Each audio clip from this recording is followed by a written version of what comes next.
Moi, ce qui m'étonne chez les Kémites, c'est qu'ils veulent dénigrer toujours l'islam, alors que ils prennent une croix qui est toujours sur leur cou.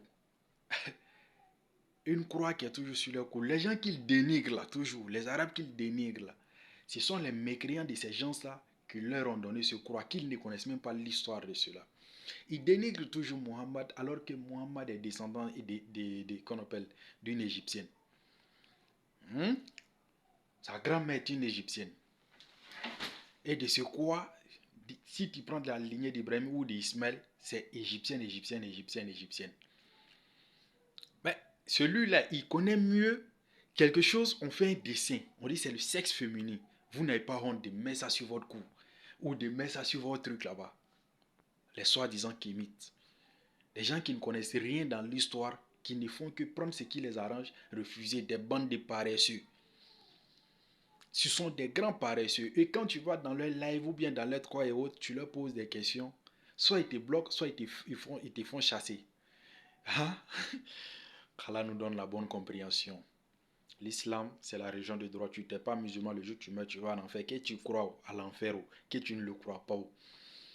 L'enfer existe. Le paradis existe. Vous mourrez tous parce qu'ils ont peur, même quand tu leur parles de la mort ou de leur arrivée, c'est-à-dire ils ont peur de plonger même dans une telle débat parce qu'ils savent que si tu veux rentrer dans ces débats pour aller en profondeur, leur âme ne peut pas tenir. L'âme humaine ne peut pas tenir cela. Débat des morts. Hein? Leur âme ne peut pas tenir. Seule âme qui peut tenir cela, c'est les musulmans. Parce qu'ils ont suivi leur créateur.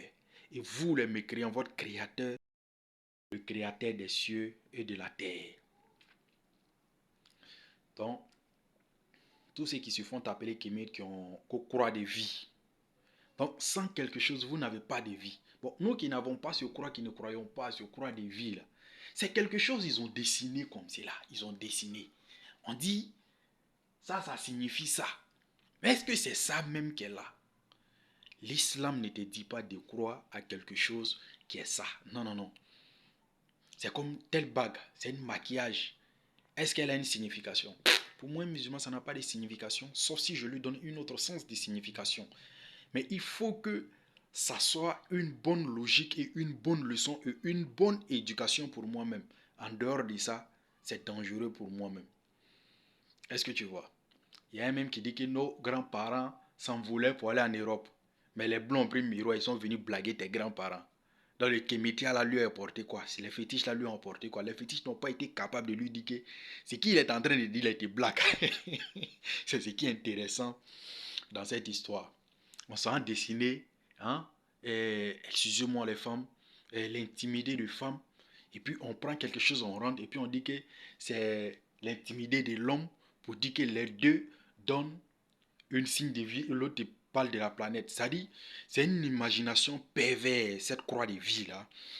Et c'était une symbole d'adoration des diables que les gens suivent aujourd'hui. Et vous voulez comparer l'islam à ces gens de bêtises. C'est-à-dire ils n'ont rien. Et puis ce qui est un peu marrant, ce qui est un peu intéressant, est qu'ils sont payés. Il y a d'autres qui sont payés pour insulter, dénigrer l'islam. Pour ceux qui ne sont pas payés, qui étaient dans l'ignorance, ils ne vont jamais s'attaquer à l'islam. Mais ils vont s'attaquer d'autres au christianisme ou à d'autres religions. Mais regardez-les tous, ils ne s'attaquent jamais au bouddhisme. On dit chez nous, on connaît, en Côte d'Ivoire, ils ont dit Dieu connaît un bagage qui est lourd. Donc, ce sont des ignorants, des tikenja, bêtes comme cela, et puis des gens toujours en train de mentir, en train de dénigrer l'islam, qui sont des ignorants. Soit ce sont eux qui ne savent pas, qui ne connaissent pas les significations des choses, qui ne connaissent même pas les histoires, qui n'ont rien appris, leur tête, qui ne réfléchissent pas, qui sont gros cadeaux à cause des petits gays qu'ils reçoivent. Et ils les reçoivent. Ils pensent qu'ils ont tout reçu. Donc, ils se permettent à dire des bobages seulement sur la religion d'Allah. Mais ça n'a pas commencé par vous. L'oncle paternel de Mohammed lui-même, sallallahu alayhi wa sallam, a pesé tout son poids pour voir son neveu à terre. Pour ne pas que cette religion triomphe. Mais Allah lui a montré yeux dans yeux. Hein? Durant toute sa vie, tous ces combats, vous entendez Badr, qu'on appelle Badr, Houd, tous ces combats s'est passé entre lui et ses propres parents. Mais si vous les rieneux, là, vous venez pour dire que vous voulez dénigrer l'islam, alors que quelqu'un il est né dans ma main ici, il dit il veut faire quelque chose, je l'ai torpillé pour qu'il ça ne marche pas. Et Dieu l'a élevé au-dessus de moi. Et moi-même, j'étais obligé de le suivre après.